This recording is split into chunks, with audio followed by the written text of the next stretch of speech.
Meeting will come to order. Good evening. Welcome to the July 17, 2023 regular meeting of the East Bridgewater Planning Board. Apologies for our delay. We are starting this evening at 7:11 p.m. A bit of a technical difficulty here in the room. We have the following members present who will be voting on any matters to come before the board this evening. Diane Phillips, Rachel Tedesco, John Lawler, Roy Gardner, Sherry Bates, and myself, Kevin Riley. Busy agenda tonight. First item on that agenda is the approval of the minutes of June 5th, 2023. Assuming everyone's had an opportunity to review them, Chair would entertain a motion to waive the formal reading and accept those minutes in the form presented. So moved. Motion by Mr. Gardner, seconded by Mr. Lawler. With respect to minutes, any discussion with regard to the minutes? Questions, comments? Hearing none. All those in favor of approval of the minutes so signify by saying aye. Aye. And opposed?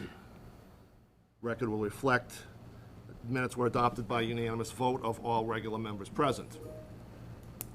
It being 7:15 by the chairman's watch. Next item on the agenda is the public hearing on a Form B definitive subdivision plan for property located at, or known as 0 River Road Extension. This is a matter that the original hearing was scheduled for a prior date. Was open, public notice was read, no testimony was taken, and the matter was continued to this evening.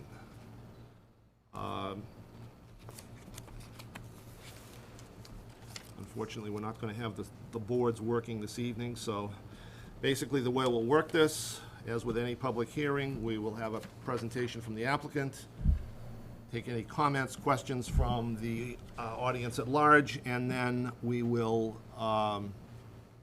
open up to board discussion and determination as to what action will be taken. So, is that you? That's me. Okay, buddy.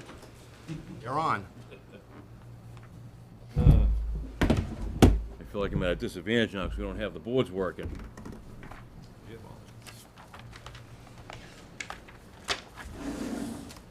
All right, so I think you all remember Pat Carr from PMP Consulting, representing Mr. Ed Badger and J4 LLC. So I think you remember the last time this came up. Like I say, we really didn't discuss anything. We had we didn't have any review yet. So we actually had a meeting with the track committee following the planning board meeting. Worked out a lot of the comments from environmental partners. Worked it out with the members of the track committee. Understanding the situation we have down there where, you know, we're building one additional house on the existing paper road. We're improving the road for access for emergency vehicles and so forth. We're improving the drainage down there. We're doing the best we can with what we have. So we had the track meeting, revised our plans based on the discussions in that meeting. I mean, I believe we're at a point now where we've addressed all the concerns through the track committee. We did receive a July 11th letter from environmental partners. Quite a few of the comments were noted as closed. They left a few open, which I was a little surprised at because, again, these were discussed at length at the track committee. And everybody at that committee, by the time we got done, seemed to be in agreement with the changes we would make based on the conditions down there. So I'm really kind of here tonight to ask the planning board to accept the plans as presented and vote on this project. And I'd be happy to answer any questions or whatnot. Before we move too much farther, Roy, you obviously the track representative to the board. I did know, as Patrick just indicated, that there were a number of items still open on the EP list. Can you give us the track perspective on that and just kind of fill us in? I think the primary concern was exactly where does the water get from the westerly side of the River Road extension to the, basically to the, into the drainage system and then to the river. Currently, that system was designed 50-plus years ago, give or take a five-year period. The drainage basically all ended up pretty much directly into the river at that time. So while there is some drainage structures being constructed, the overflow still goes to the river, which is, I guess you could say, is where it goes now if the, and I'm sure that's where it went yesterday. It ends up down at the river through the existing drainage structures. So the plan is that topology changes that would be put in place to, where the house is going to be built would still focus everything to the, well, it would be to the northeast into the existing drainage system. So given that the topology is not going to change very much with that single new house, it's going to go in basically in the existing, pretty much existing grade. There's going to be some slight increases in the grade where the house is and where the septic system is, so I don't see a major difference there, given the amount of square feet that's going to change. The drainage in the roadway itself is going to be captured and sent off to the, mostly to the east, which also eventually also ends up in the river. So I don't see any major problems with what's there, and I think they addressed most of the issues that were in the original EP report. I think the primary concern was that we make sure that it doesn't create any water issues with properties to the, what would be to the west, the northwest, and the northeast. Those existing 7 or 8 houses that are within a reasonable number of feet, the same topology levels, and I think the drainage system shows that, so I don't see any reason why in current form that's not approvable. Thank you. Questions from any of the other board members at this point? Rachel? Not really, I do understand what you're saying. It's just, my only issue was with the lack of a clear map that I could understand as a member. So, showing the property lines and where, how far it was from the river, so that was my only issue. But I trust what you're saying, so. Other comments from the board at this point? Is there anyone in the audience who has questions or comments with regard to the River Road extension proposed? Roy, do you recall if this was, there is a letter here, was that read into the record? I believe it was last time. Let me take a quick look From to make Mr. sure. Martin?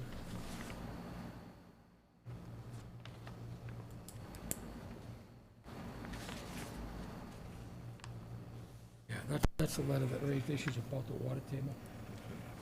So I think we did have a letter that I believe was written, included with the record at the previous meeting, but if not, we'll include it in the record at this point. But the question raised was in regards to the water table. I think it's important to understand that development above the ground doesn't impact the underlying water table. The underlying water table stays static year-round. And what I mean by that, the high water table on any given high water year and the low water table on any given year is the same, whether or not the land is developed or not. That does not change. And that's record fact in all over the state of Massachusetts. That's well known. The problem we try and address at planning board matters is we're trying to make sure that surface water runoff that's generated by removing trees, removing vegetation, and putting in lawns or raising topology doesn't create a new runoff direction that impacts neighboring and abutting properties. So while the letter addresses a known issue, in fact, I have that at my house in East Bridgewater. I have a high water table. But no matter how much development goes on around me, the water table hasn't changed in the 40 years I've been there. It's the same every year. If it's high in the springtime, and I can tell from looking at the weather map and the accrued rainfall during the year, almost exactly where it's going to be, based on yardstick I have in the sump pump in my basement. It never changes. So we primarily focus on trying to make sure that the additional runoff that's created when development is done doesn't create a new problem on abutting properties. And in this case, I think we've done that. The runoff is either going into the existing drainage system, or it's running off to the east, which is land that's adjacent to the existing major wetlands area that then eventually drains down into the river. So I think we've addressed that letter previously, but for the record, we should note that letter is part of our record in this subdivision And control. that is a letter dated May 15th, 2023, from William and Mary Jo Martin, who are apparently abutters in the immediate area there. Apparently, they're right on River Road at the corner. Okay, second opportunity for anyone in the audience. Comment, question? Third and final time? Any other questions from the board? Chair would accept a motion at this time to close the public hearing on this matter. So moved. Motion by Mr. Gardner, second. Second. Seconded by Mr. Lawler to close the public portion of the meeting. Further discussion there. Hearing none, all those in favor say aye. Aye. And opposed. Voted unanimously. Okay, back to the board. Chair would entertain a motion at this time, if anyone cares to. So I'll make a recommendation that, what's the real time here, 7:22. All right, so we do have time. So I'll make a motion that we approve the subdivision for Zero River Road Extension, which effectively creates one new lot, i.e. it would become a two-lot subdivision in addition to the existing lot, which is on the easterly side of River Road Extension. It would create a new lot on the westerly side of River Road Extension. It would have all of our standard conditions, and it would also require that the applicant address directly to the satisfaction of environmental partners, all of the engineering comments that he's made, which I believe at this point is pretty much done, but for clarity, we'll make sure that that's included. Additionally noted that a stormwater permit procedurally must be filed with the DPW. The way we're implementing the execution of the stormwater management permit is the stormwater permit details are actually done by the planning board as part of the subdivision. But the permit itself does have to be applied for, and the permit itself will be issued by the DPW as part of their jurisdiction under the Board of Selectmen, who's actually officially in charge of the stormwater management permit issuance. That would include our standard order of conditions, which I know Patrick has seen many times. And Mr. Gardner, I presume that would also incorporate the requests for waivers from sections 4B4 and 4E2 as requested by the applicant. Yes, and as indicated in detail on the plans that have been filed with us, that's correct. So that's a motion by Mr. Gardner to approve the application for definitive subdivision plan for Zero River Road Extension. Is there a second to that motion with the standard conditions and the additional conditions as referenced by Mr. Gardner? Is there a second to that motion? I'll second it. Seconded by Mr. Lawler. Is there further discussion on the motion?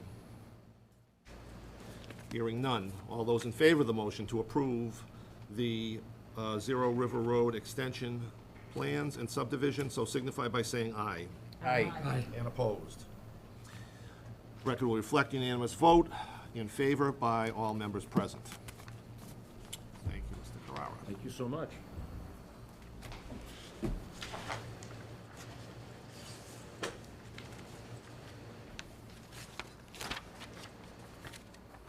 A couple of minutes before it turns to 7:30 for our next public hearing, so we'll just, a couple of things on the action and discussion list. One, the second item on the list, Old Oak Street, Castle Place, Form A, just indicate to the board that that has been withdrawn at the request of the applicant. Signatory authority on Form A plans. So the idea here, a Form A plan does have a little bit of a more pressing time constraint on it, and in many instances where the board is not meeting, particularly now over the summer, or for one reason or another, a meeting is postponed, we are not able to meet the statutory requirements for execution of those plans after a meeting and discussion. So what has been the custom of the board for the last number of years, since I've been here anyway, is that the board would grant the chairman authority to execute those plans, assuring that all requirements appropriate are met, and that then the chairman would advise the board at the next meeting of the action taken. The change here wants to be that we, this year and going forward, grant that same authority to the vice chairman. Roy obviously has been handling this for many moons. Yours truly is a little bit new with it, so gives us an opportunity for two people to look at it, and you know, in the absence of one, for the other to act. So, chair would entertain a motion to grant signatory authority on Form A plans for the coming year to both chairman and vice chairman of the board on the conditions previously stated. So proposed. Motion by Mrs. Tedesco. Is there a second to the motion? I'll second it. Seconded by Mrs. Bates. Further discussion? Hearing none. All those in favor so signify by saying aye. Aye. Aye. And opposed. Motion is adopted by unanimous vote. So, Mr. Chairman, if I can at this point, I'll make a motion that we officially acknowledge the request from applicant Janelle Rotundi to withdraw the Form A plan for Old Oak Street, Castle Place at this time. I think for background information and everyone involved, and for the record, there has been intervening action filed in the land court, questioning some of the subject land, the ownership of that subject land, with a request for determination of who legally owns which land that is actually shown in that plan. So the applicant at this point in time has chosen to withdraw the Form A application, which means the planning board is no longer required to make a formal decision within 21 days from the filing date. So given that, again, I will put a motion on the table that we accept without prejudice the request that was received today via email, July 17th at 6:30 PM, just about 35, 40 minutes ago, to withdraw that application at this point in time. So the motion made by Mr. Gardner is to allow withdrawal of the Form A application for Old Oak Street, Castle Place, submitted without prejudice. Second to the motion. I'll second it. Seconded by Mr. Lawler. Further discussion on the motion? Hearing none. All those in favor of the motion so signify by saying aye. Aye. And opposed. Motion again carries by unanimous vote. Withdrawal is approved without prejudice.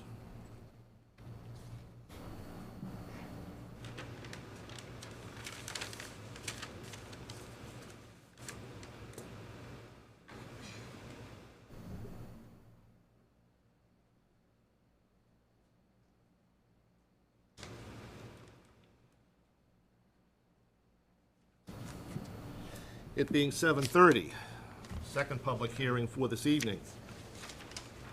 Again, we have the pleasure of Mr. Carrara's presence. This one is Hickory Hill, a 20-lot subdivision on the north side of Central Street in an R2 zone.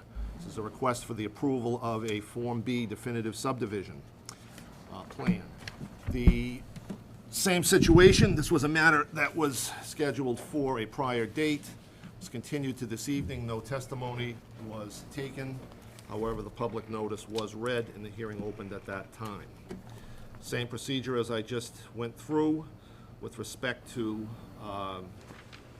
the process here. We will have comments from Mr. Carrara. We'll open it up to the audience and then to the board. Pat, take it away. And Pat Carrara from PMP Consulting, representing Hickory Hill Development. So this is really just kind of an update for the board to let you know that we are working on this. After the last planning board meeting, we again had a meeting with the track committee. We wanted to hear everybody's concerns regarding the initial design of the project. One of which we knew, which was of course the existing set of catch basins in Central Street to the project, which is just south of where the road will be coming in. And then the other concern was to the northeast, was a basin that was designed there, which was eventually going to discharge water to a catch basin, which is actually in Hanson. So we heard some of those concerns, we heard some other concerns, and we've been working on a redesign of this project, where we have now eliminated that basin in that area to the northeast near the Hanson line. We're going to be leaving most of that as natural ground, and we're currently working on the design of an in-ground infiltration structure at the end of the cul-de-sac up there. So, what we're hoping to do by that is, one, obviously meet your infiltration component for the project, but two, leave as much of that land in that area as we can undisturbed, to reduce the runoff going down into that area. One other thing we've done is we've eliminated in the proposed range area 1, which is kind of to the southeast corner of the site. We've eliminated the large basin that was designed in there. We've reduced the disturbance, and we now have a grass swale with some check dams going through there, which will terminate at an outlet control structure. It will connect actually under the road to another basin on the west side of the road. And with respect to that southwest side of the road, we've now reconfigured those detention basins where we have the bulk of the road going into a 4-bay and then a bioretention area.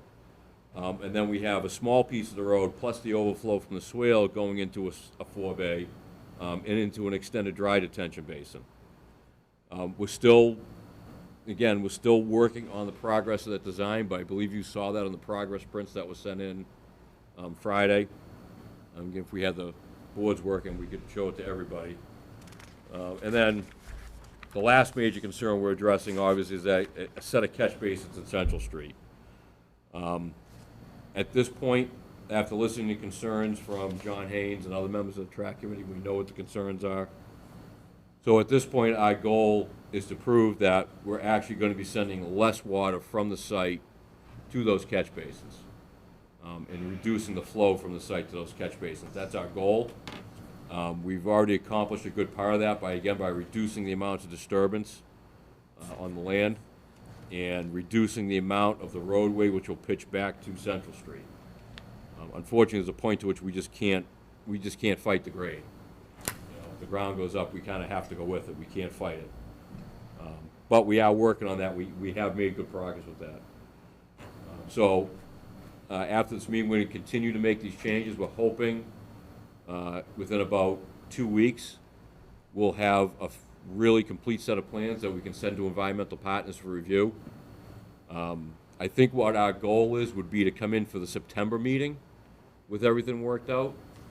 So I would imagine for the August meeting, if we're on the agenda, we would just come in and again update you on any progress we've made with environmental partners. And again, planning for the September meeting to try to get this finished up and voted on. So that's what I can tell you about that for right now. And I'd be happy to answer any questions that you may have about this. Is there anyone in the audience here who is interested and wishes to speak with regard to the Hickory Hill matter? Second time.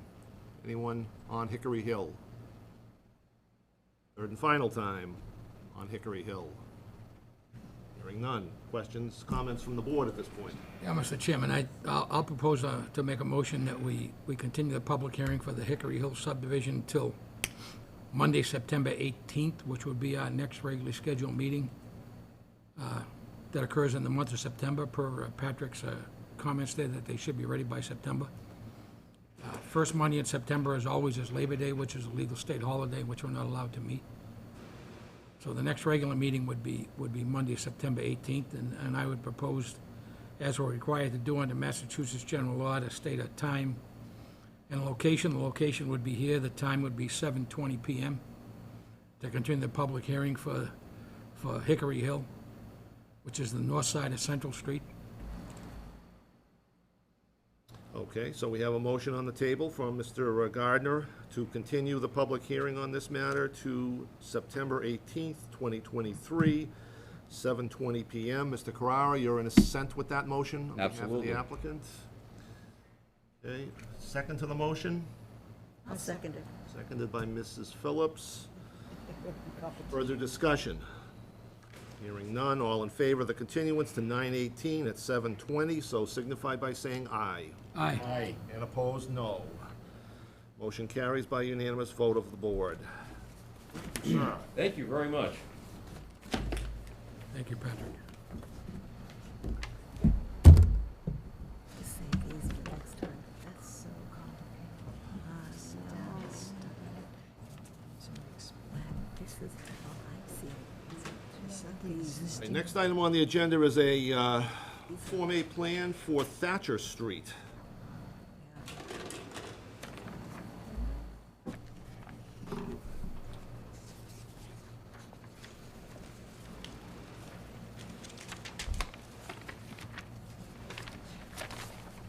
So basically what we have here is a plan which proposes to both add and subtract from the existing premises at 249, number 249 Thatcher Street. The current house lot, .63 acres, would be adjusted by adding land to the rear from existing other land of the applicant, so as to create Lot A as shown on the plan. Comments? So, Mr. Chairman, if I could, for clarity, and if anyone here says I'm saying anything wrong, please speak up, but my understanding is that the majority of these properties are all owned in some form or other. Obviously, the applicant's specific name is Thatcher Street East LLC, but this is all part of the Everett's Auto Parts conglomerate, if you will. My understanding from speaking to the representative of J.K. Holmgren Engineering is that the intent of this was to allow for at least the potential to individually market the dwelling that's at 249 Thatcher Street as a single-family home, or as a legal lot under zoning, and keep the remaining land as part of the land that's owned by Thatcher Street East LLC and/or the Everett's Auto Parts conglomerate of companies. There were a couple of minor changes that had to be made in the original plan that was filed with us. The most obvious one is that the parcel labeled Parcel B, although identified as not a buildable lot under zoning in the state of Massachusetts, that needs to be tied permanently to one of the abutting properties, so it can't be sold individually, because it doesn't meet zoning requirements for an individual lot. So has been a note added to the plan that will be maintained in common ownership with one of the abutting properties that's also owned by the Everett's Auto Parts conglomerate. So given that, I think that addressed the issues that were on the previous plan, and I think at this point in time, the plan as shown meets the minimum requirements to be endorsed as a Form A plan. Approval under subdivision control not required, and I will so move. And Chair notes that the applicant has submitted appropriate evidence of ownership of all land parcels involved. The motion is made by Mr. Gardner to approve the request for endorsement of the plan under the approval not required provisions. Is there a second to the motion? I'll second that. Seconded by Mrs. Tedesco. Motion is made and seconded. Further discussion? Hearing none. All those in favor of the motion to endorse the Form A for 249 Thatcher Street, so signify by saying aye. Aye. And opposed? Again, the record will reflect Approval by unanimous vote of all members, and just request that the members be sure to execute the plan on the way out before we leave this evening.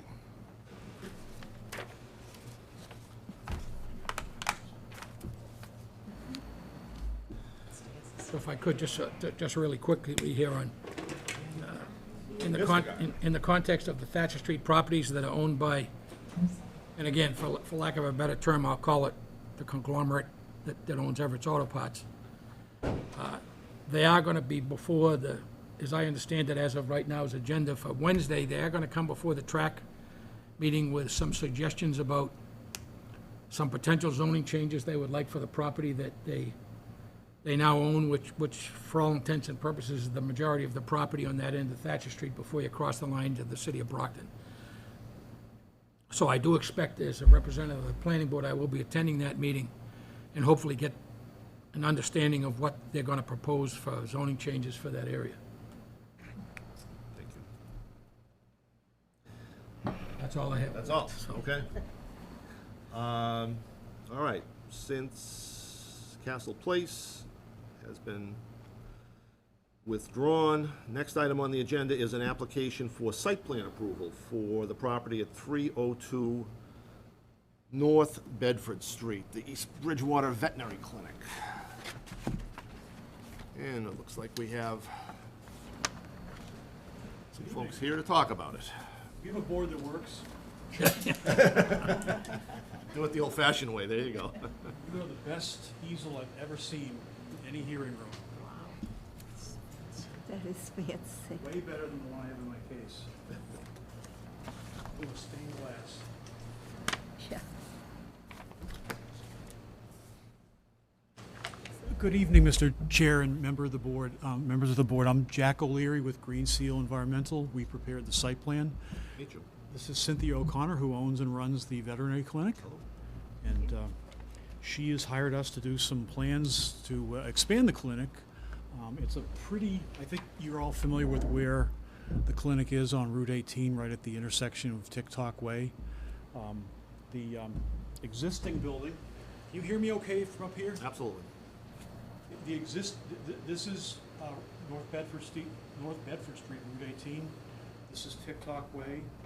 This brown area is the existing veterinary clinic building, and the gray area is the existing parking lot. The existing parking lot actually is a little further forward. The existing building was built in 1994 as an office, and it's really kind of small to be a veterinary clinic, so Cynthia would like to expand it by building this orange addition around the side and the back here.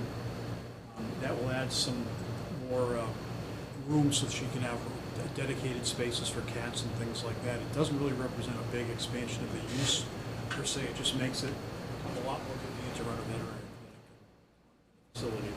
So we've drawn up a site plan showing that addition. The addition meets all zoning requirements. The parking lot needs to be moved further back to allow for the addition. That new parking area, replacement parking area, I should say, is this lighter gray area. There's also a walkway that's being maintained around the back in a similar fashion. All that meets the requirements for open space, impervious coverage, and all the zoning requirements. It also meets the requirements for parking. We did review the parking requirements with the building inspector. So we do meet the parking requirements. And of course, she can control how many people come to the clinic just by setting a number of appointments per day. So it really never creates a parking issue. You can always adjust that. We are going to have some more impervious area due to the building addition and due to the extension of the driveway by this much. So in order to meet the new stormwater management bylaw, we did design a on-site stormwater management system. Currently, the existing parking area and driveway and parts of the building flow down the driveway into two catch basins that go into a subsurface infiltration system, and a smaller one at a catch basin here by the road. And by doing that, this site sheds no runoff into Route 18 and just a small amount of roof and landscaping runoff into a catch basin at the end of Tick-Tock Way. We're changing and we think improving that situation slightly by putting in a rain garden out back. This is a shallow excavated area that will be landscaped, and that will take the runoff from the roof addition and the new paving area. It runs across through a grass filter strip and into the landscaped area where it infiltrates into the ground. We did test pits out there. The soil is excellent for infiltration. We dug down over 10 feet, never found any groundwater or any evidence of groundwater. And so by doing this, we retain and infiltrate the runoff from that area up to and including the 100-year storm. So we have no impact on our neighbors. We have no impact on North Bedford Street. We've taken a good look at through the existing septic system. The existing septic system was constructed by the old code, which was very large in East Bridgewater at the time. It is more than adequate to handle the change in use, which really won't generate any significant more wastewater flows. And the Board of Health has reviewed that. The Title V inspection was conducted. That can remain and serve the building. It looks like in the future there will actually be sewer not too far from this. So, looking in the long run, the facility might eventually be able to be connected to sewer. So we think the site plan meets all the requirements. Certainly it meets zoning requirements. I'm not sure if you've received any comments, but all the feedback we've gotten is positive, and we are awaiting a stormwater permit from the DPW.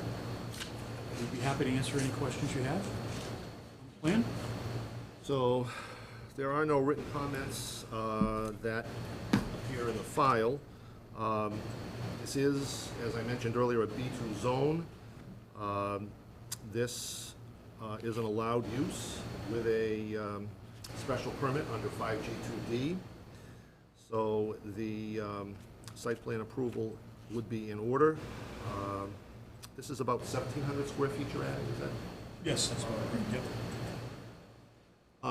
Comments from the board?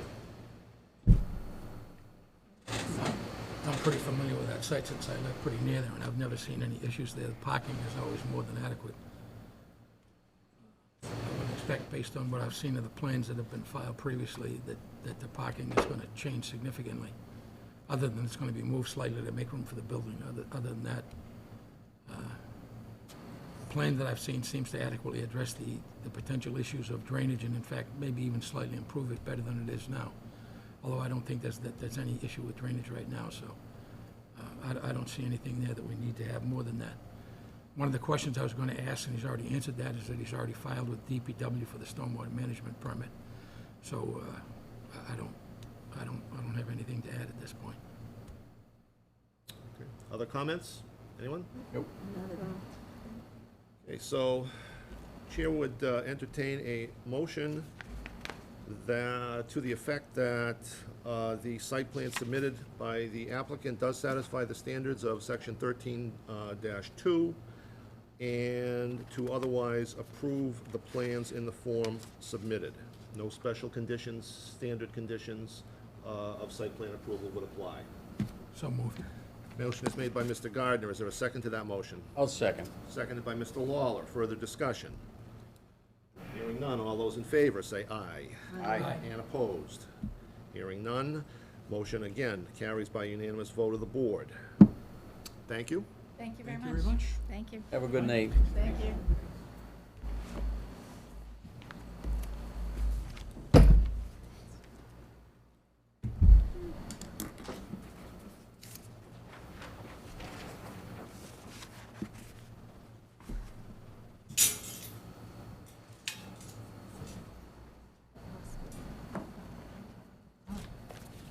Next item on the agenda is also a site plan approval for property at 484 Bedford Street. Come on forward, identify yourself, please. Let us know what you'd like to do. My name's Andrew Poce, P-O-C-E. I'm a resident of East Bridgewater, 3 Rolling Hills Drive. Lived in town about 30 years. And it's an existing building owned by George Millette. It's a gold medal building on your left, going down from Job Lot. I'm trying to apply to take a section of the building and put up the white walls on the inside of the building and make it a sanitary facility, about 400 square feet in the building, and there's another 340 square feet in the parking lot. I smoke fish. I'm a commercial fisherman, Boston College graduate that decided to go fishing about 20 years ago.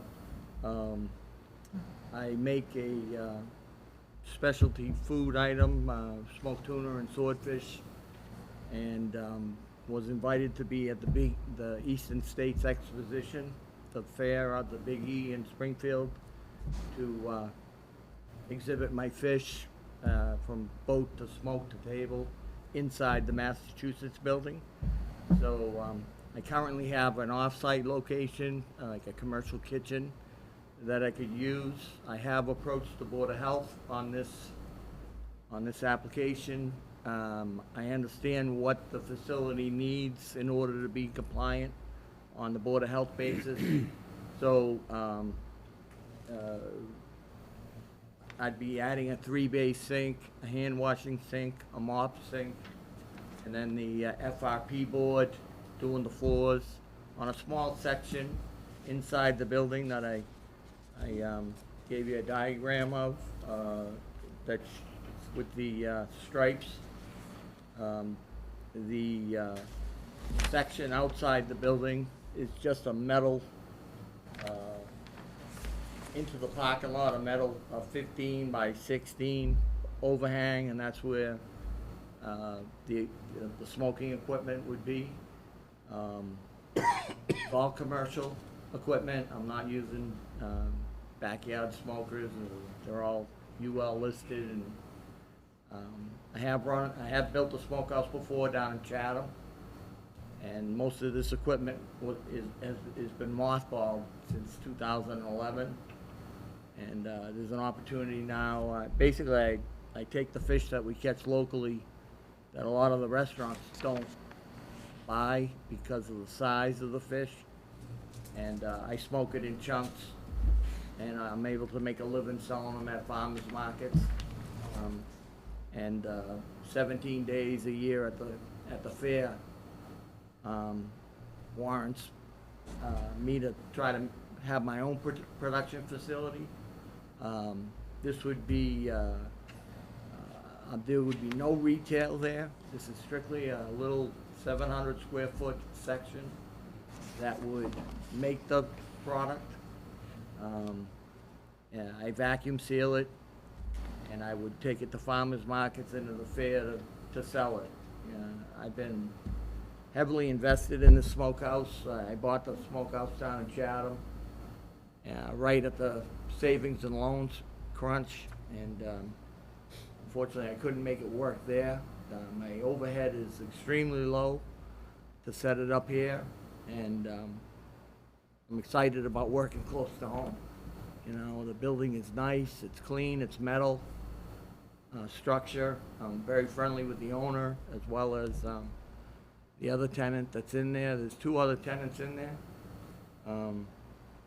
Up front is I think it's Women's Empowerment. And then there's Anything Automotive to the left side of me. I would have my own entry and exit, so there'd be no cross-contamination of my food product.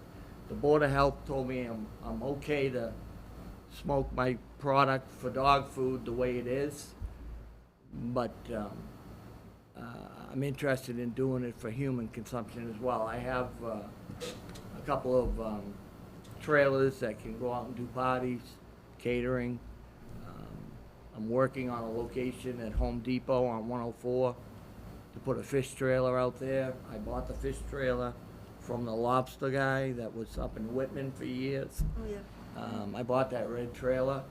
My intent is to put it out on 104 in the adjacent parking lot. As you pull into Home Depot, there's almost like a commuter lot on the right. And I've worked with, they happen to be on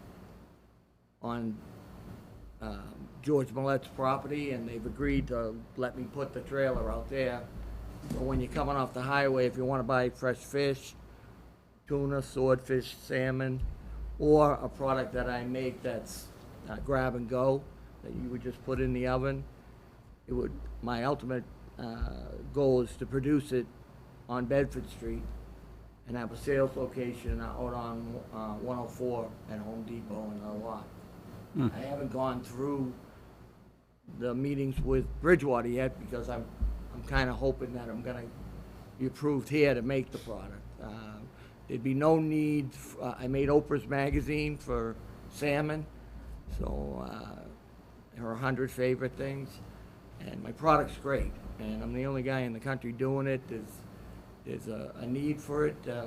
When I smoke fish, the way I do it, and it's cold smoked at 80 degrees, so there's no high heat, except for the last 45 minutes. I turn the heat up to 190 on the smoker. I have been smoking dog food there for about the last year, and haven't had any complaints from the neighbors. I vent it up high. I'll even vent it with this plan. The smokestack would go all the way to the top of the building to get the smoke up above any neighbors. Currently, right now, the stack is only 8 or 10 foot high, and I'm not having any major concerns with the smoke in someone's yard, and I take that into effect. I consider, that's part of, I want to be a good neighbor, and I'm approaching my golden years, and I want to ride an electric bike to work and smoke my fish, and I was out today, and I actually catch the tuna and the bluefish, and also I have licenses to buy from other boats, and I live and breathe fishing, and trying to make it a way to make an income. The days of, I don't envision anything retail in that location. It would be myself with 1, 2, 3, or 4 employees. One of the tenants is looking to sell his business, and should that happen, I'd want to grow a little bit. 700 square feet is plenty for me to make a living. I did bring the plumbing inspector down, and that was when, it was probably about 6 months ago, and he had mentioned, the little sink that I wanted to use wasn't gonna be good enough. So that's when I met with a builder that said, you want to, move the sink right where the water supply is, by the existing bathroom. I would cut a door into that existing bathroom. I would redo that bathroom for Board of Health code. And I would share that bathroom with the one employee that rents next to me. That's about it. I mean, I've been on this journey for about 10 years to get this product going, and getting it into the fair in the Massachusetts State Building. Be there for 17 days, and about 800,000 people will walk by my booth. And that's what I'm trying to do, is launch the company during the 17 days of the show, and be able to produce the product on an ongoing basis, where I could pick some distributors to carry it and sell it. So clearly you brought samples of your product. I wanted to. Big mistake. Big Wanted mistake. to. Helen said no. But we could talk about that. It's only on, it's at. All right, it's that at was Rolling the Hill Drive. softball comment. So, all right, so what you're saying now, if I'm understanding correctly, you have a building at 484, which is obviously on Bedford B2. Street, right on Route 18. B2. It seems to be in an area that has a mixture of business and residential around it. Right. Right now, you have two uses in the building, and you would be the third. So you are proposing to basically carve out a brand-new area. Correct. New tenant area, and also expand to the outside at the left rear, Correct. okay? If you're looking at it Looking from the street, left rear, okay, to do your smoking out there. Correct. It's perfect in that, basically, it's not a heated area. I'm on the cement that I've painted, or will paint, and coat for sanitary purposes, but that's where I have been smoking. Okay, so let me open it up to the board for comments or questions. At this point, So if I could, Mr. Chairman, the sketch here, Yeah. that sketch is basically the back half of the building, Correct. right? There's another tenant in the front half Woman- of the building? Woman's empowerment. Okay, okay. Uh, Is this, Wait a minute, is this, so, aren't we looking, that's the entire building? right, and Bedford So Street, this- Bedford Street is yay, no? So this sketch here is just this piece back here? Right, Correct. so if we're looking from Bedford Street, this is the left and left rear. Yes, Yeah. yes. Turn that so I Same can place. see that. It's here. And It's in the book. the tenant to my left, to the left, the right side, if you look in the back, is anything automotive. He's been there about 7 years. Yeah. And what is anything automotive? Detailing or Uh, repairs, or what does he do? Small repairs, Yeah. you know. Street is, I think he was think in the the building street's where I think. the electrical guys went. Anything electric. He used to be there, and then when they moved there, he went down to the Hawkeye building 7, 8 years ago. And then the other, you say, is women's empowerment, Yeah, I think it's Which called, is just a, Workshops. it's workshops.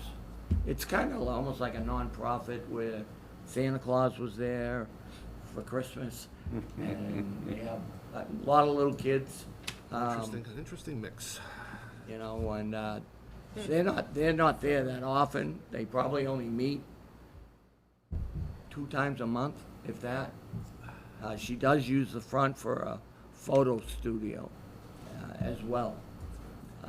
I've had no problems with her in the last year since I've been in the building, making dog food. So the outside smokehouse to the rear is gonna have a roof over it, but it's basically gonna be open air? Excuse me. Is it gonna be open air, or is it gonna be totally enclosed? I'd like to totally enclose it. And it's, the process, as I understood, it's a cold smoke process with a final heat sanitation like at the very end? Right. And it's not so much for sanitation as it is for, to make it sexy, appeal. Makes it brown. Otherwise, it wouldn't Okay. look too good. Try, yeah. Turns it golden brown. And a lot of the fish that I buy would end up going to cat food. There's one company in New Bedford at 30,000 pounds a month of little tuna. The restaurants won't buy them. So I'm trying to do a deal for volume and take those little fish that end up in cat food and get them to the people, you know, and there is grant money out there if I can take a product that's, So you say you've been operating there for a while, but has the smokehouse been operating? I've been smoking fish only for giving it away as samples for the dog food. I've made no income there since I've been there, but I set up a smoker to sample some people to see if it was viable, you know. But I'm not doing any sales out of the facility. Everything I do there is sampling for the fair, you know, and that allowed me to get into the fair. I have a commissary kitchen in Sharon that I make anything that I would want to sell. And I'm trying to get my own place closer to home that involves a lot less travel. You know, I'd put a dumpster out back, fenced in. There was one there. This is the building that the soup man was in for a while. And there's an old dumpster that he left out back that's full. My intentions are to have that dumped. My waste is very minimal. Anything that's scrap, I make into dog food, so there'll be no like smelly fish going in my dumpster. I give that to lobstermen. They give me free lobsters. So as far as most of the fish comes in already cut, and then I put it in the smoker and goes out vacuum sealed. But it's a nice building, you know. Is the front of this building a location where for 15 to 18 years used to be the battery shop? No, the battery shop is That's close, the next close to the building down. chopper. Okay. What do you, Bruschetti's has the blue building, and Yeah, okay. I know where you are. I'm in the gold building. Yes. It's the best lit up parking lot on Yeah, 18. okay, okay. My intention's not to buy the building. Okay, Should my business grow.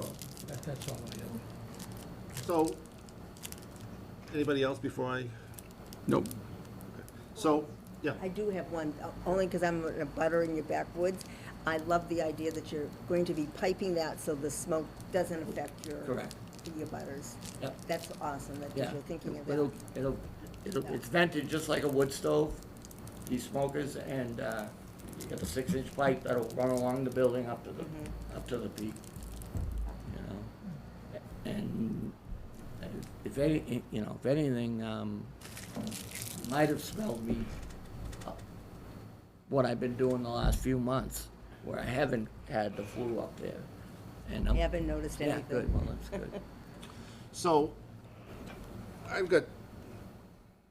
struggle with two things here. Okay? Okay, one, before you came the vet, who submitted a pretty nice set of drawings. You know, not that necessarily yours would have to be that comprehensive, but, She's breaking ground, I'm just, no. The last time that this board tried to be accommodating and, you know, went along with sort of hand-drawn plans with rough dimensions and this, that, and the other thing, it, in my opinion, didn't work out so well. So I struggle with sort of, we have a builder that met with the. no, I get that, but I there's- can get you the, better drawings. the bylaw says what it says, okay? And the bylaw says that you need to submit, you know, and I understand, I'm not trying to pick people's pockets, believe me. I love small businesses, I'm a small business person myself. But, the bylaw that we're talking about here, if I could find it. I think I got it. The site plan rules and regulations. There you go. Yeah. Says that I'm to the original plan, 24 by 36. There you go. 11 by 17. There you go. All those 40, things. yeah. So, So, I I can do that, but I didn't want to go spend the money to do that if the idea wasn't gonna fly, you know? I've Yeah. spent a lot of money. I spent $5,000 to try to put this at the Hockomock Plaza. And they made me go out and get a site plan to put a trailer on the lot next to Hockomock. And then at the end of the day, you know, they kicked the can down the road. So I figured, come to your hometown, Andrew. You live here, you've been a resident here 30 years, you know, and you know, but basically they made me go get a certified site plan that cost $5,000 with silver to put a trailer on a parking, a pad site where the old antique store was.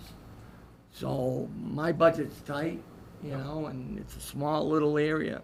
I know we gotta cross our Ts and dot our Is. I'd be more than happy to hire a guy to draft this. We have the builder, it's Scott Lonigan, and he met with Patrick, and Patrick told me to come here, you know. So how do other folks feel? I mean, that's one of my, I think that if he came in with a set of drawings, I don't see any problem with it at all, in my opinion. I have no problem. I mean, I think my biggest concern from the standpoint of an approval would be that there would be odor that would affect neighbors, okay? And And what it I'm- doesn't sound like that's maybe particularly a big issue. Oh, it's a good odor. It's not a foul odor, but at the end of the day, I have smoked for the last year there without a high evacuation system, and nobody said boo, you know, and, I only expect that I hope to smoke more. And with the proper ventilation up high, I don't see anybody smelling anything, you know, and, if there's an odor problem, I'll address it. Take it up higher than the building, but don't, So I'll make a motion that we approve the site plan for 484 Bedford Street, contingent upon receiving a detailed plan that meets the requirements of the site plan section of the zoning bylaw. I'll second it. Okay, so the motion is made and seconded to grant site plan approval under 13.2, contingent upon the receipt of detailed drawings which would illustrate what I'm doing. the area of the building and the exterior area that would be put into use.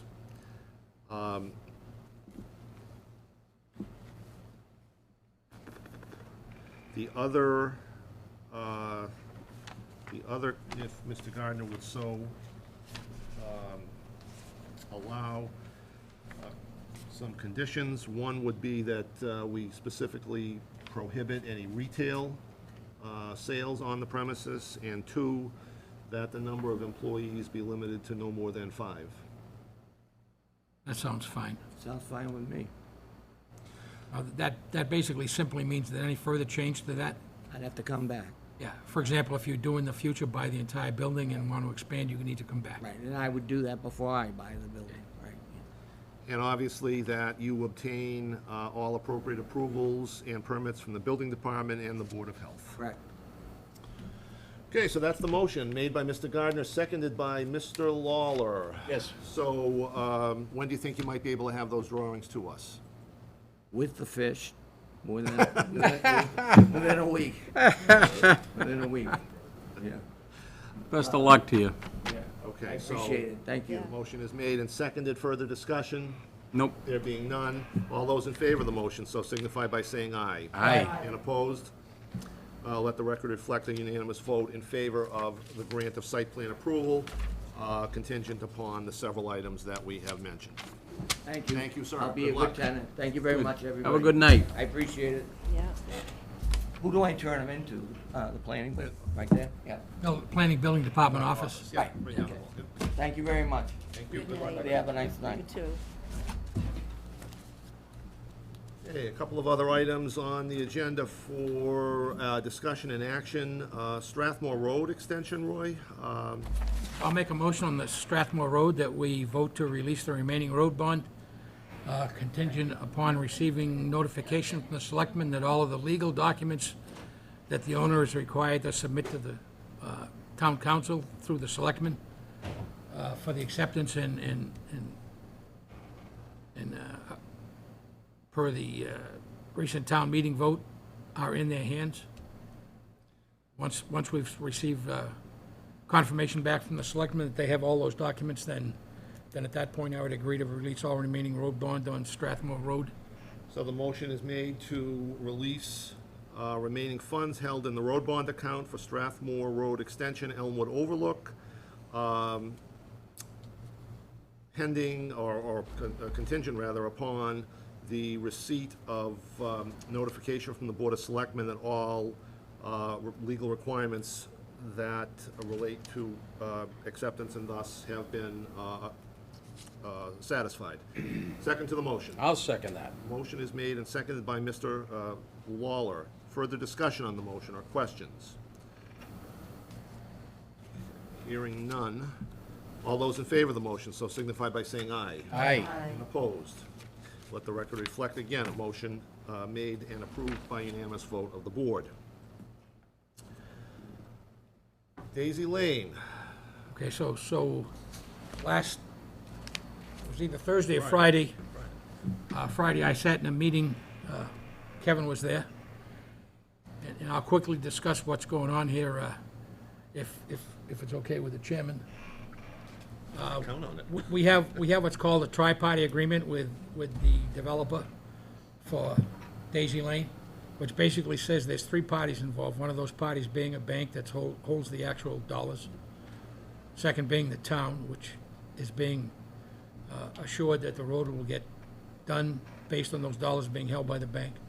The third is the developer, who has some kind of agreement with the bank as to how he's covering the value of that money from the bank's side. Kevin signed that agreement as the current chairman of the planning board. I was present at the meeting. All three parties, the officer from the bank, the developer, and Kevin representing the town on behalf of the planning board, signed that agreement, 3 copies. That was notarized by the assistant in the office of the town clerk. So we have that. The current bond amount is some $230,000 plus or minus. Assumption was today we would, and I would move a vote to release the remaining lots within that subdivision. But as fate would have it, a problem cropped up over the weekend, specifically yesterday with the rains. There should be a picture on everybody's table here of what the back end of that site looked like earlier today. Oh, yeah, right here. It's like the last page, or one of the last Yeah. pages in This one right here, the book. and the stormwater. So drain, if we take a look at that, Wow, Yeah, if you look to the very rear of that building, there's a building that looks like a 3-car garage. yeah. That's actually the wastewater treatment plant for the over 55 development that's adjacent to this.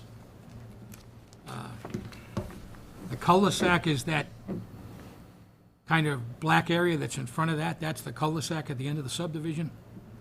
It's elevated significantly above the roadway, since the roadway slopes back down towards the puddle.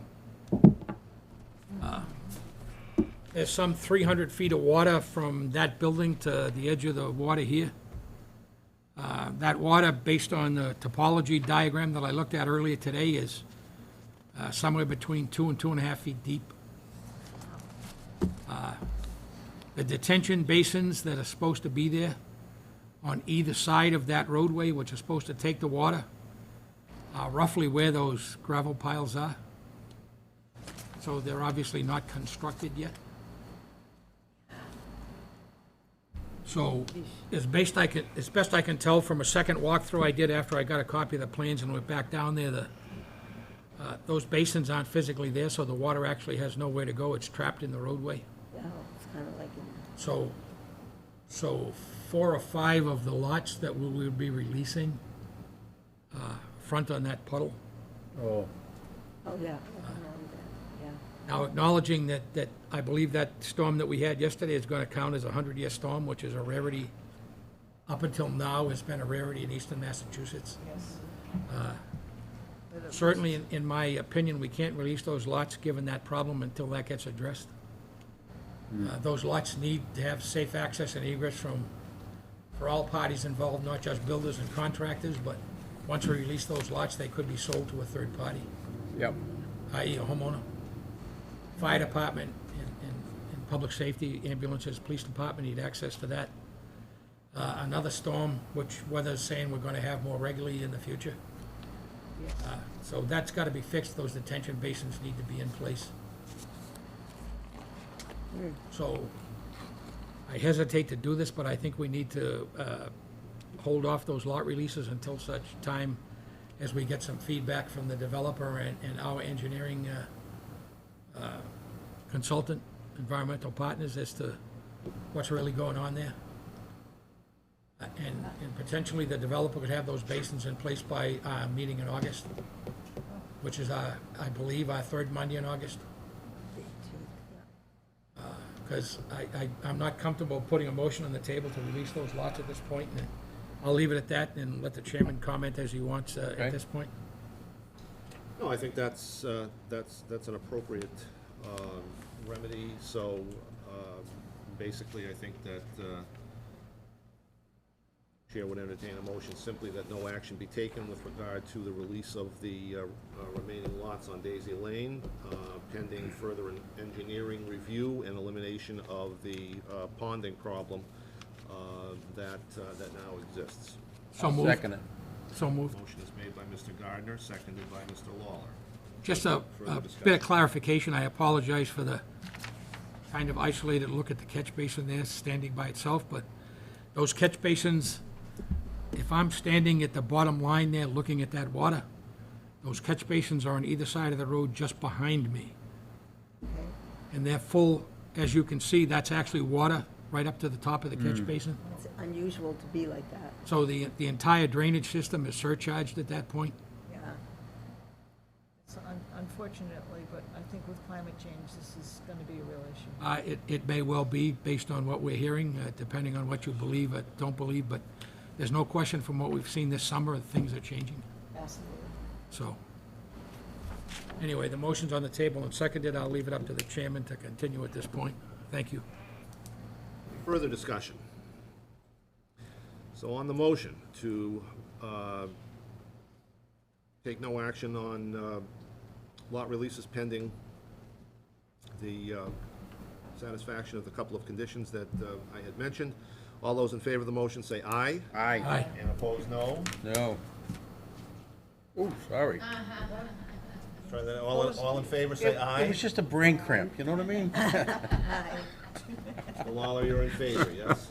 I think so. Okay. I'm pretty sure. The record reflect a unanimous vote in favor of the motion. Yes. Carries. Rachel, what do I think? I don't know.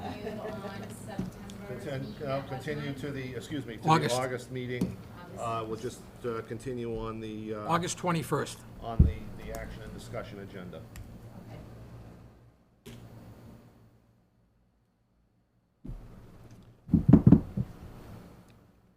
Okay, zoning map changes, do we want to discuss that? We do? We could quickly do that. Okay.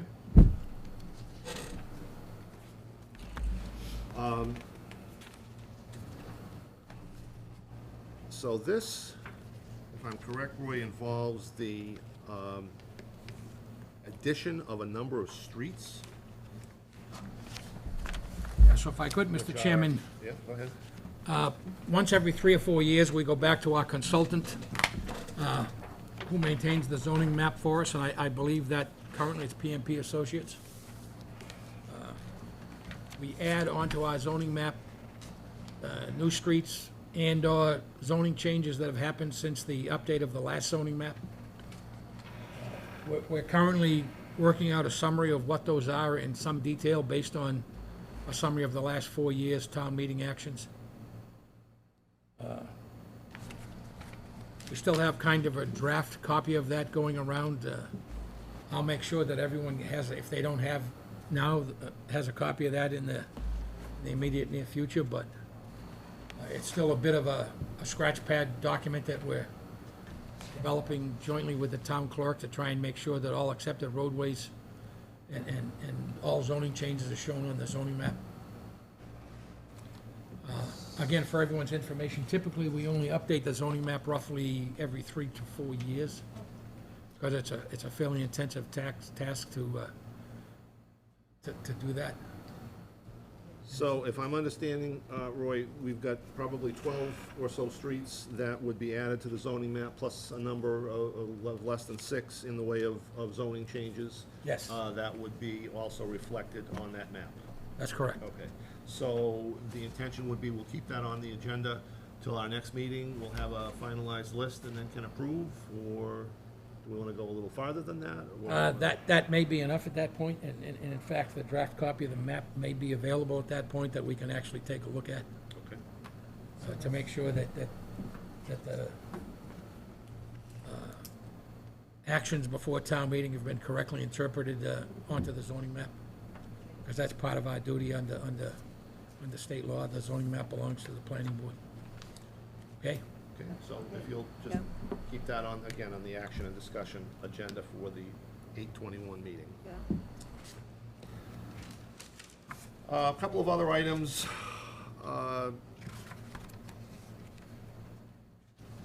Past due taxes. So, the issue here seems to be that there are a number of situations that have cropped up recently where folks have come in and obtained, or at least applied for various permits in the town, and they have been found to be not current in payment of real estate taxes.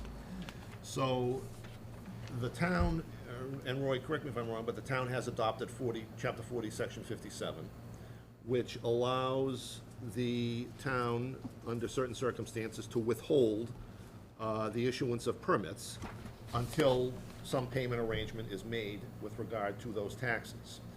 Town does have a bylaw which essentially codifies the adoption of 4057, and that is reflected in the general bylaws of the town.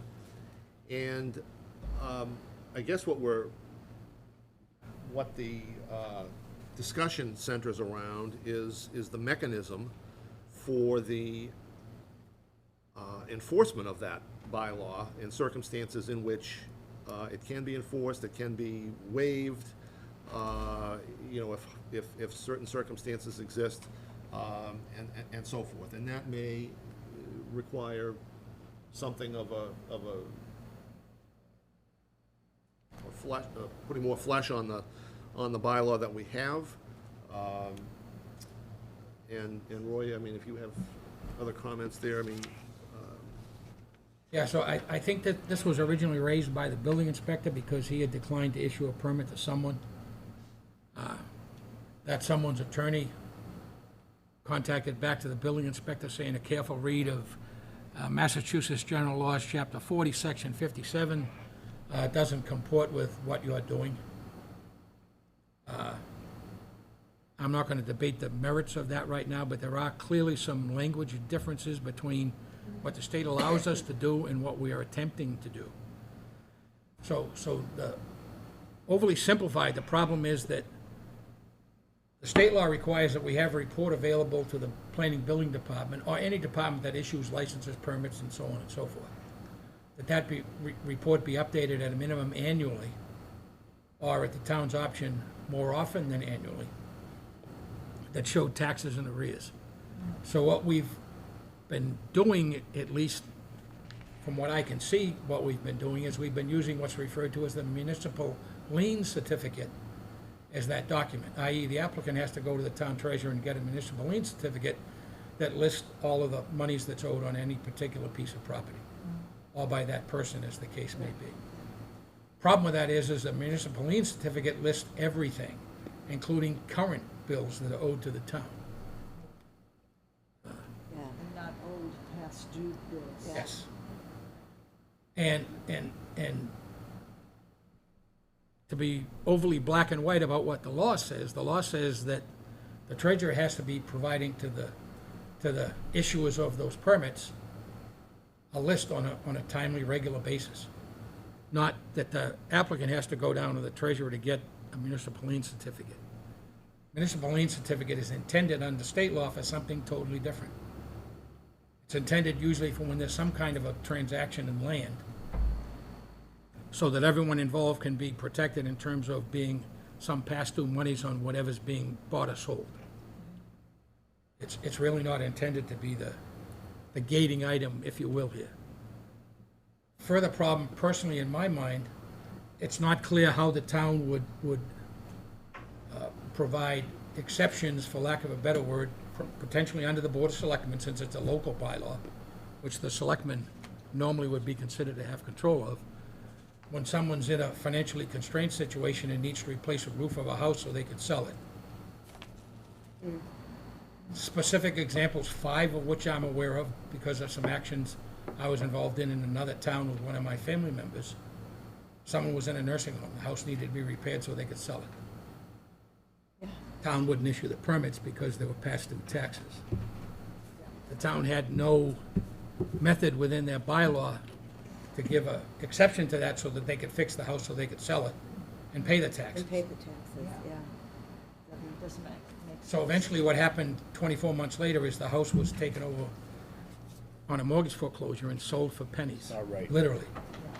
It's wrong. So my view, as one member of this board, is that that bylaw must have a clearly written exception clause with an authority to grant those exceptions with some kind of criteria as to how you would do that. Yes. You got two members of this board. Now, that doesn't address scofflaws that typically just want to pay late every single time. Right. I can't do anything about that, and I think that's what this law is intended to try and address. I totally support Now, that. how someone can every time pay their taxes late is beyond me, because I know when, for whatever reason, a planned electronic draw in my bank account didn't happen, and I got a notice from the tax collector, the fee, because the taxes were a few weeks late, was pretty hefty. So I don't know why you would do that intentionally, but, so those are the two items that we're not keeping readily available a document, or in today's world, a database that someone in the office could quickly look at and say, okay, this property owes 3 different tax bills, 2 of them are current, 1's past due. Now, a last piece to that, which I don't think there's any problem with, is that actions before the planning board under the zoning act and under subdivision control are handled differently. We've been advised in the past in state law, in my view, in my read, I'm not an attorney, but in my read, clearly say that you can't do that. We have to accept the application, act on the application. We can hold the endorsed plans until such time as we receive notification from the town clerk that all past due monies are paid.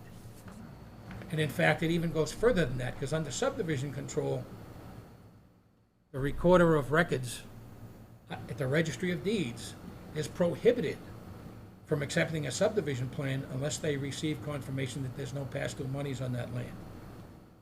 So that's already protected from a planning board standpoint.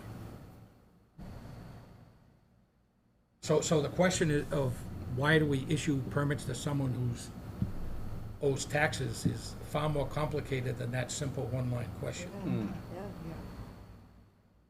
So I think we need to work with the building commissioner and the board of selectmen to potentially come into annual town meeting with a modification of that bylaw that may well end up utilizing an automated database that, from a read-only standpoint, this office can look at and see is someone in arrears in their taxes. And that makes a lot of sense now with our Yeah. modern technology, we could do that. It quite would easily. seem to be very simple to do. And then put a clause in that would allow you to have a waiver for that. We need some kind of a waiver process, or whatever we want to call it. Yeah. I agree. Because the process I saw actually was a scam by several people in the town. They went around the town looking for properties like that.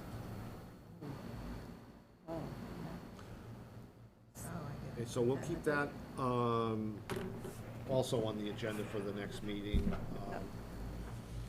I have looked at a couple of other communities and bylaws that they have, and I will intend to circulate a draft that addresses those concerns that we can at least talk about, and then perhaps forward to the Board of Selectmen and/or Building Commissioner for further review and action that they see fit. Okay. So just a clarification, this is the language you're proposing? That's That is actually, the that's the existing- current bylaw. That's the bylaw. Bylaw, as it okay. stands. Yeah, I'm not clear on that, so, yeah, it'll have to be explained to me a little bit better. When it's revised, I can sit down and understand it better. Okay, meeting time change. This comes about as a result of, see if I can fairly summarize this, as a result of a memorandum that was circulated to different departments, committees, commissions with respect to overtime costs. So the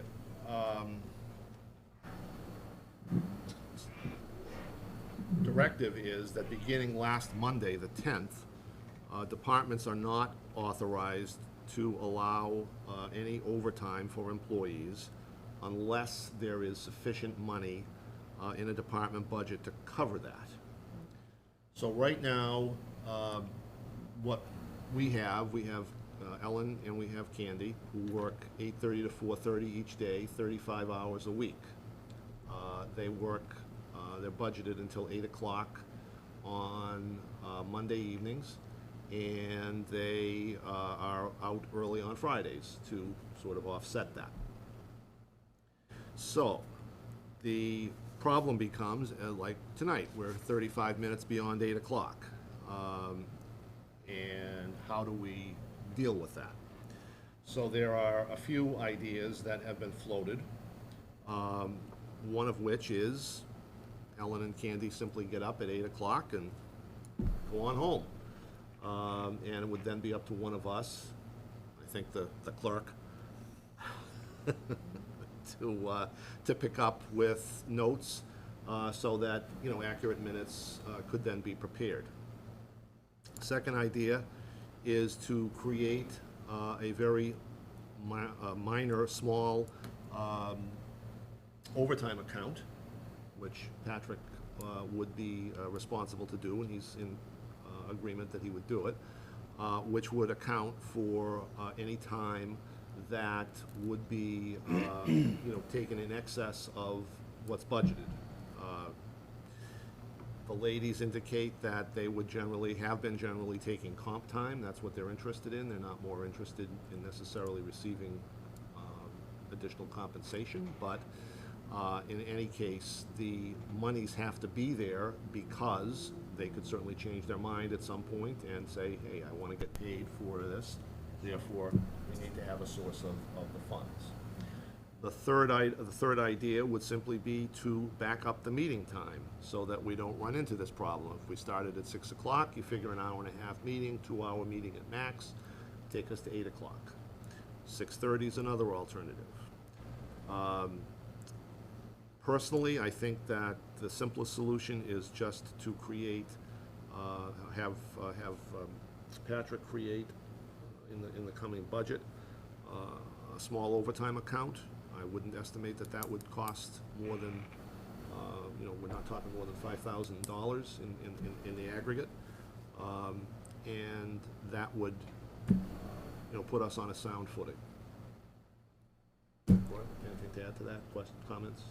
I think Fair summary. that covers the majority of the, one of the other things I discussed with Patrick generally, and both Candy and Ellen in the office is we could stagger a start time for each of them, like one day a week or 2 days a week. One of them come in at the normal 8:30, one come in at 9.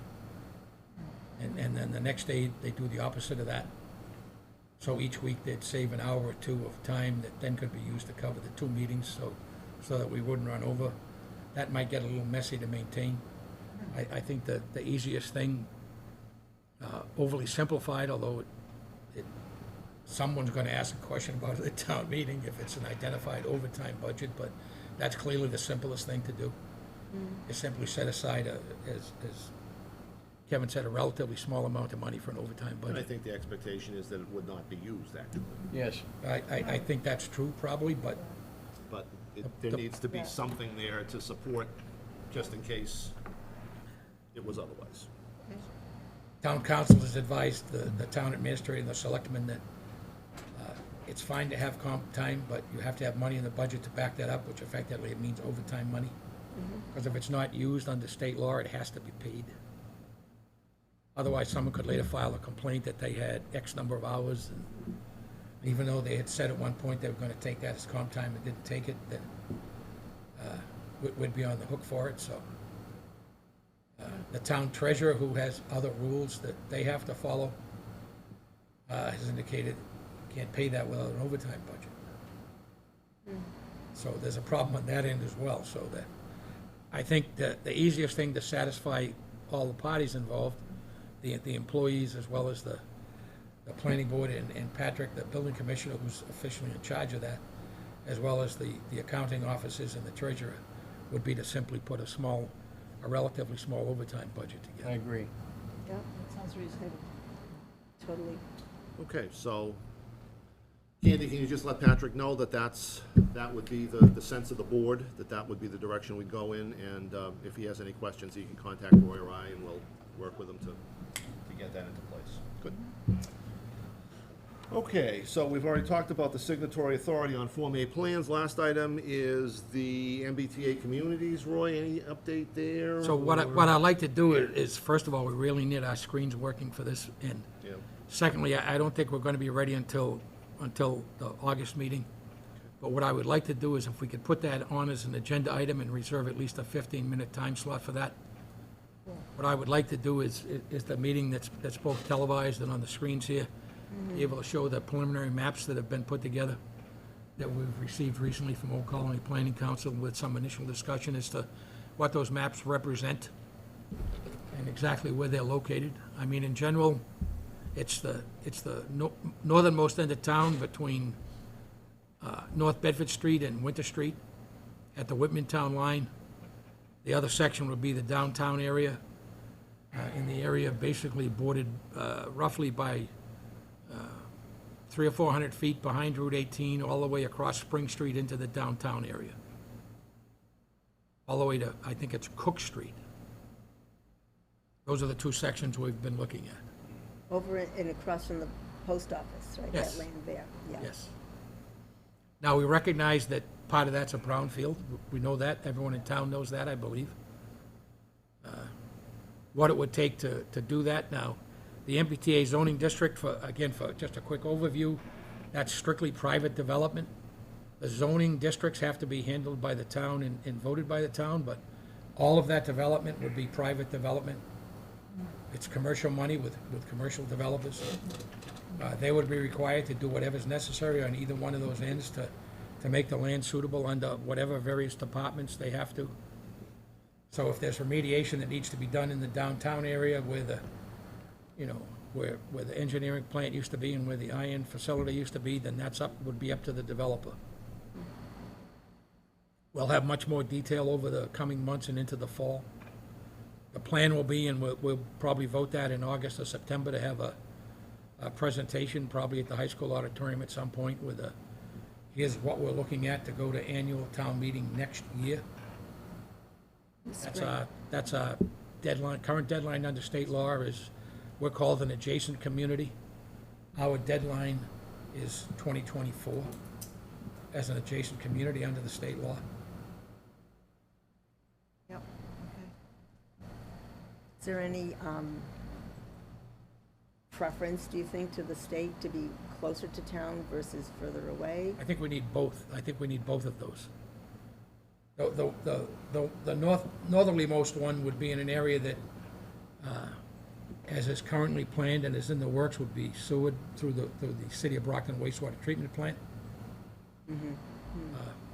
The other issue here is that the requirement under the state law is that the zoning allow 15 units per acre. So you would have to have some form of wastewater treatment to be able to do that in the town of East Bridgewater.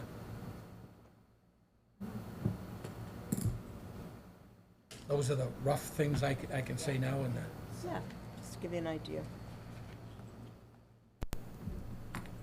So we'll put that on 7:30 on the 21st of August. Anything else from any members of the board? Only that I attended the Bridgewater presentation on their plans for rezoning and construction in their downtown as a commuter rail community. And it was a very, very interesting presentation, so I was glad to be there and hear what our neighbor Bridgewater is planning. so that raises one other thing that I failed to mention that I should mention. Bridgewater is considered an MBTA community. Right. Their requirement is that they need to be able to zone an area to increase the number of their housing units by a factor of 15%. So, I forget the number now, but I think it's around 7,000 or 8,000, as I recollect, in Bridgewater, of the existing units in the town of Bridgewater. So they need to zone an area at density of 15 units per acre that would allow for an increase of 15% of their existing units. The town of East Bridgewater number is roughly 5,000 housing units. We're an adjacent MBTA community, our number is 10% of the housing units. Need about So- 500? Yes. That's So our number would be roughly 500. Now, there's some other conflicting numbers in there, but I think based on what I'm reading from other town zoning bylaws that I've been trying to track down and see what we can potentially use, is that they're all increasing the total area if it was zoned 15 units per acre, and you could build every single square foot of that. They're overcounting by 50%. So if they had to have 500 units, the zoning area they're covering would support 750 units. But two of the ones I've read have what I would call a shutdown trigger, where once that number is met, then it would shut off the additional high-density development until the size of the town increase, or the city, as the case may be. Okay. So it's a bit complicated, and I'm still trying to work out the details, but But I was just, very, very interested in their Yeah. presentation. they actually have multiple stations, so, like the city of Brockton. We're one of those towns that has stations at virtually every border, but none within the town itself. Yeah, So, that's true. Yeah. okay? Mr. Lawler? Yes. Our work here is done. Tune in next week for the next episode of the East Bridgewater Planning Board. Mr. Lawler moves in his own unique way to adjourn. Yes, he does. Second to the motion. Second. Motion made and seconded by Mr. Gardner. All those in favor say aye. Aye. Opposed. Meeting is adjourned. Adjourn. Adjourn.